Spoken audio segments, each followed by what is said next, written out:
नमस्कार, मैं हूँ ऋषिराज पाठक और आप देख रहे हैं, सुन रहे हैं ऋषिराज उवाच। आज मैं आपके समक्ष मेरे पूज्य पिता श्री नारायण पाठक जी की रचना नारायण रचनावली के प्रथम खंड सद्गुरु महिमा एवं आध्यात्मिक उद्बोधन से प्रस्तुत कर रहा हूँ एक भजन, और इस भजन का शीर्षक है संतन पद रज। इस भजन के अंतर्गत संतों की चरण रज का महत्व वर्णित हुआ है और संतों की चरण रज को छोड़कर वैकुंठ भी उपासक को स्वीकार्य नहीं है, यह भाव वर्णित हुआ है। प्रस्तुत है संतन पद रज। मैं संतन पद रज पाऊं, रज तज वैकुंठ न जाऊं। मैं संतन पद रज पाऊं, रज तज वैकुंठ न जाऊं। मैं संतों की चरण रज को प्राप्त करना चाहता हूँ और उसे छोड़कर मैं वैकुंठ भी जाना नहीं चाहता। दुख नाशक सुख मुक्ति दाता संत कृपालु होते हैं। दुख नाशक सुख मुक्ति दाता संत कृपालु होते हैं। जन्म जन्म की मैल जीव की बन के दयालु धोते हैं। जन्म जन्म की मैल जीव की बन के दयालु धोते हैं। निर्मल जल सत्संग गंग में, निर्मल जल सत्संग गंग में, फिर क्यों ना मैं नहाऊं, रज तज वैकुंठ न जाऊं। मैं संतन पद रज पाऊं, रज तज वैकुंठ न जाऊं। ये जो संत हैं उनका कैसा व्यक्तित्व है कि वे दुख नाशक होते हैं, दुखों का नाश करते हैं, सुख देने वाले होते हैं, मुक्ति प्रदान करते हैं और कृपालु होते हैं। और जीव की जन्म जन्म की मैल को दयालु बनकर धो देते हैं। जीव ने जो भी अज्ञान के कारण, अज्ञान के आश्रय से जो भी पाप किए हैं, उन पापों को नष्ट कर देते हैं, उनको धो देते हैं। और सद्गुरुदेव या संत जन वो सत्संग की निर्मल गंगा के रूप में हैं। मैं संतों के संग अर्थात सत्संग रूपी निर्मल गंगा जल में क्यों ना स्नान करूं, अर्थात मैं संतों की चरण रज को प्राप्त करना चाहता हूं और उसे छोड़कर मुझे वैकुंठ भी स्वीकार्य नहीं है। भूलों को यह हाथ पकड़ कर घर अपने पहुँचाते हैं। भूलों को यह हाथ पकड़ कर घर अपने पहुँचाते हैं। जीव ब्रह्म माया के पथ को वे समझाते जाते हैं। जीव ब्रह्म माया के पथ को वे समझाते जाते हैं।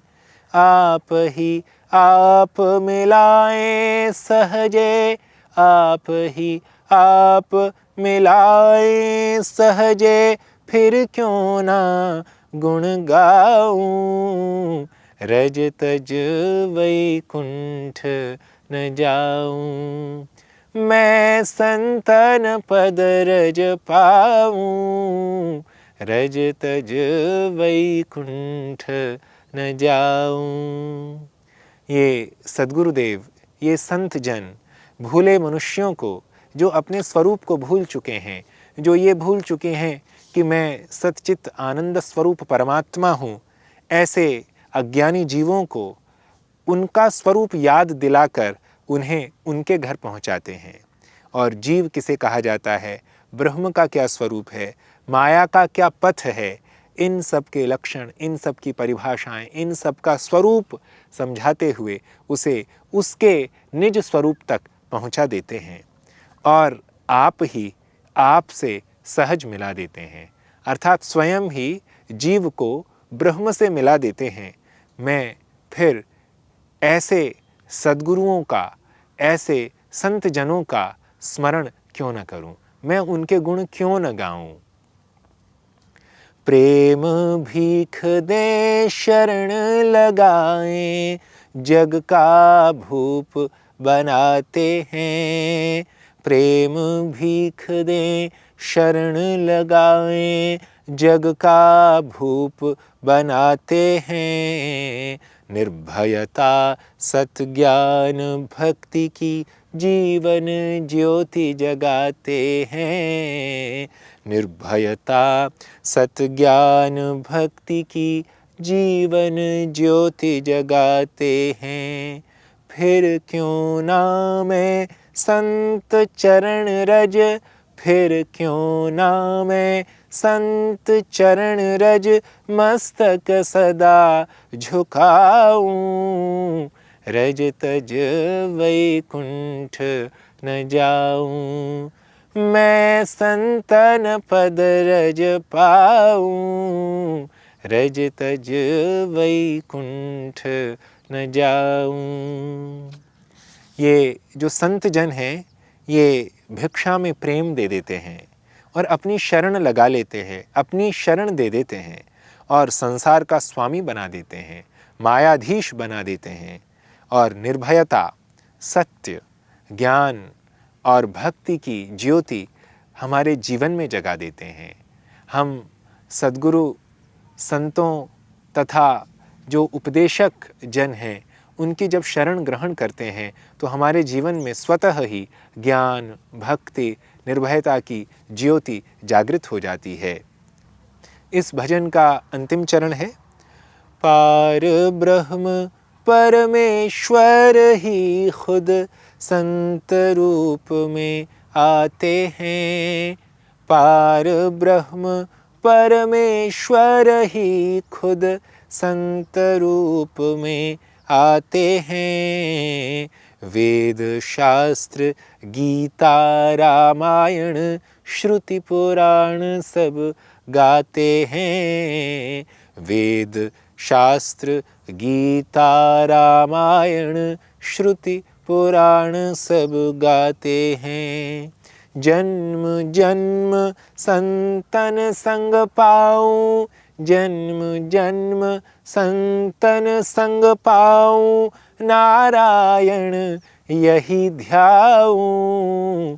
रज तज वैकुंठ न जाऊं, मैं संतन पद रज पाऊं। रज तज वैकुंठ न जाऊं। परमेश्वर ही, परब्रह्म परमात्मा ही संतों के रूप में हमें उद्बोधित करने के लिए, हम जीवात्माओं को प्रेरित करने के लिए प्रकट होते हैं, आते हैं। वेद, शास्त्र, गीता, रामायण, श्रुतियाँ, उपनिषद, पुराण, इन सभी ग्रंथों का यही सार है कि परमेश्वर ही संतों के रूप में प्रकट होकर हमें प्रेरित करने के लिए, हमारा उद्धार करने के लिए अवतरित होते हैं। मैं जन्म जन्म में, प्रत्येक जन्म में संतों का संग प्राप्त करना चाहता हूँ। हे नारायण, यही मेरा लक्ष्य है। मैं संतों के चरणों की रज को प्राप्त करना चाहता हूँ और उसे छोड़कर मैं वैकुंठ को भी जाना नहीं चाहता। इस प्रकार इस भजन में वैकुंठ से भी बढ़कर संतों की चरण रज की महत्ता का वर्णन हुआ है। यह भजन संतों के, गुरुओं के, सद्गुरुदेव के महत्व को प्रतिपादित करता है। आशा है कि यह भजन आपको रुचिकर लगा होगा। अगले भजन के साथ पुनः अगली श्रृंखला में प्रस्तुत होता हूँ। तब तक के लिए नमस्कार, धन्यवाद।